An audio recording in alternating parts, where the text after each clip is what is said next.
Just what's the most important stat that you look at? It's not just one, but I do think first downs is really important because that means if you believe in the plan to win, which is the field position game, which is more important in the bigger games you get into, then I think that matters because if you get the more first downs, you're tilting the field to your advantage. But then I also think scoring in the red zone, if you believe in the field position game, when you get into the red zone, you have to score touchdowns. It can't just be field goals. So I think when you combine those things, then everything else comes into play, yardage, points per game. But if you don't have a lot of first downs, you don't score touchdowns in the red zone, you're going to have problems. Front row right, Tim? Yeah, Ryan, when you lay your head down on the pillow in the Blackwell the night before a game, home game like this, especially this week, what would keep you up at night still, and what makes you feel comfortable about this team so far? It's a two-part question. Yeah. Well, I think the thing that keeps you up is making sure that our guys and our team understand the opportunity that they have. And I mentioned this before. As you get older in life, you realize that time waits for no one, and opportunities come around like this, every so often, but only a few times in your life. And that maybe when you're young, sometimes you think that they're going to always be around, or this is something that's normal, and it's not. And so making sure that our team understands that, grabbing on a hold of that, not letting go, and making sure that we show up every Saturday and play as hard as we can and prepare. Those are the things that you think about. What allows you to sleep, I guess, the second part of your question would just be the leadership in this team and the way that we practice. Because I really believe that the way that you practice during the week is how you're going to play. And so I thought we've had a better day of practice yesterday than we've had in a long time. Guys were sharp, guys were on it. It was a good practice, and that allows you to fall asleep after twisting and turning a few times. Second row, middle-ish. Tony? Ryan, all of these noon games that you're having, what kind of impact does that have on recruiting and bringing guys in for visits? How much more difficult does it make it, or what are the challenges? Well, if someone doesn't have a bye week or is playing on a Friday night game, it's hard to get them in if they live a little further away for a noon game. If it's a night game, then it's a little easier. But for local schools and schools from Ohio, and the recruits from Ohio, they're able to get here within a 3-4 hour radius of school. They can kind of get here for a noon game, which is good. But for the guys who live a little further away, it's a little bit harder to get here. Do you think the noon games are going to pose a bit of an issue moving forward if Fox, say, continues to do this? Is that not something maybe you'd want to see? Like, would you prefer more 3:30s or? That's not something that I really think about all that much. Although I do enjoy the noon game. I love getting up and playing the game, and then hopefully, like we talked about yesterday, going home and enjoying it for the afternoon. Third row left. Bruce? Ryan, back to Tim's question a bit. You talked about, and you have referred before to this team recognizing what's possible. And I wonder, when did you become satisfied that that was something that it was okay to talk about this team with? Or is that because it's Ohio State, that's August is fine? Or did you have to see something, an intangible, a victory margin against a certain kind of a team? When did you deem that it's okay for you to sort of publicly acknowledge that in front of them and start referring to that for a motivational reason? Well, we looked at the calendar and the schedule. We had that first part, those 6 games. We said we're going to come up for air, have a 2-game season. Then we had the bye week, and then we're going to have the home stretch. And so the goal was to be undefeated at this point, to be 8-0, and we are now. So as you sit there and you talk to young men, you say, hey, listen, here's where we are, here's where we want to go. And you talk about what the stretch run means. And you talk about that during the bye week. But once we got back here on Sunday, it was all about Maryland. And it was all about the day, winning the day, making sure we have a great practice, making sure we beat Maryland on Saturday. That's it. That's all that matters. And you start getting ahead of yourself that way, I think you set yourself up. But I do think during that bye week was a great opportunity for us to take a picture to see where we're headed with this thing. So I think it's important to know where you've been, where you are, where you're headed. So was it more so that it was Wisconsin, or that it was 8-0, or that it was like you're number 1 in the poll, or? Just the fact that we had a bye week. Right next door. Steve? Yeah, Coach, going back to the Wisconsin game, it appeared they came very close twice to blocking the punt, and then they got it on the 3rd time. Just curious internally, what's the discussion during a game as to we've got to shore this up, or we've got is that going to become an issue you think going forward with in a quote competitive game in the 4th quarter that can get you beat? Oh yeah, absolutely get us beat. Could have got us beat last Saturday, so completely unacceptable. whole thing was ridiculous. We're getting it fixed. It's going to be fixed.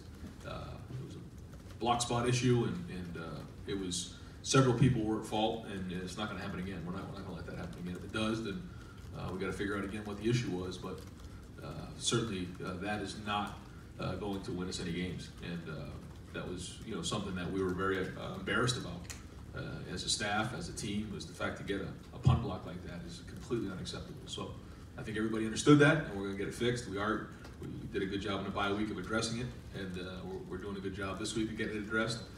And now we got to go put it on the field.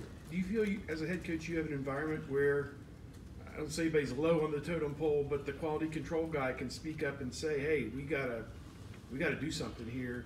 Do you have that environment you feel in your program? I mean, you're rolling along at 9-0 and status quo is going pretty good right now, but is that there for your guys lower on that totem pole to speak up?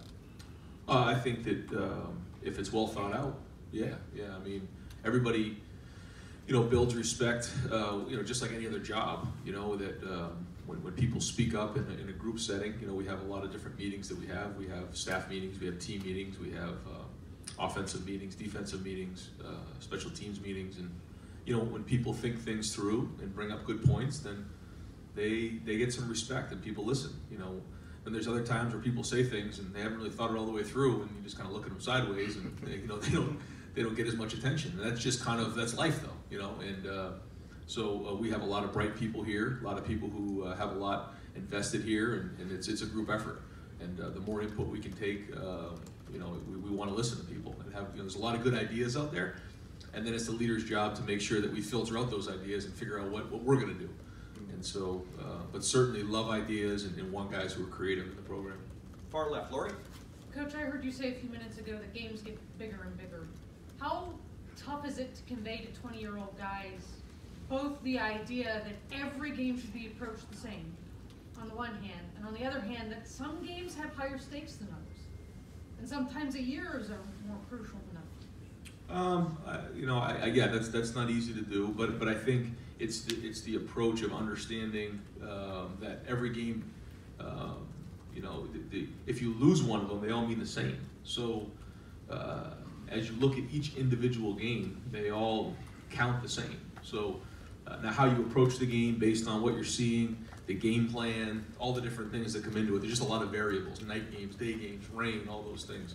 The style of offense, the style of defense, the style of special teams, and you just adapt each week. But you got 12 games in a regular season, and they all count the same. So you have to approach each game getting yourself mentally, physically, and emotionally ready to play in that game.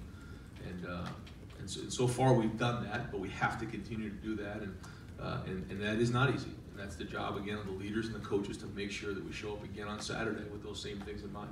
Real quick, Justin said that you told him and JK that this offense hasn't played close to its potential, or that was your message to them? Yep. Is that really how you feel about the offense right now? Yeah, absolutely. I mean, I think that we can do so much better in so many areas, and we've only just scratched the potential of what this offense can be. And when you get to this point of the year, your effort and your execution has to be at an all-time high, and that's something we've talked about all week. And I think that if the guys take that same approach, that they stay hungry and they stay with the mindset that they have something to prove. And it's not just talk, though. I mean, when you watch the film, there's so many things we can improve on. We can be better.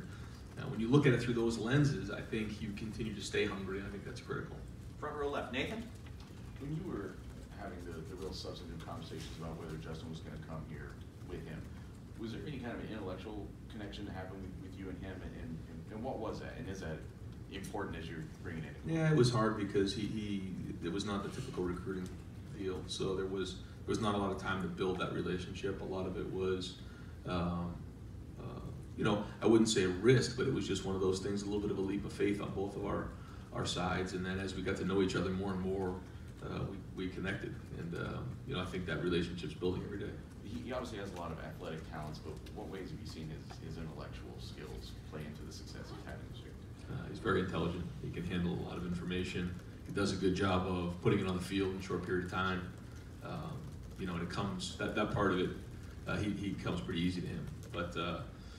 But at this time of the year, you know, we're going against some really good, smart defensive coordinators who have really good schemes, and now that we've put different things on film, you know, we're going to see some things that are going to challenge us and him. So he's got to be on his game more than ever. Front row middle, Joey.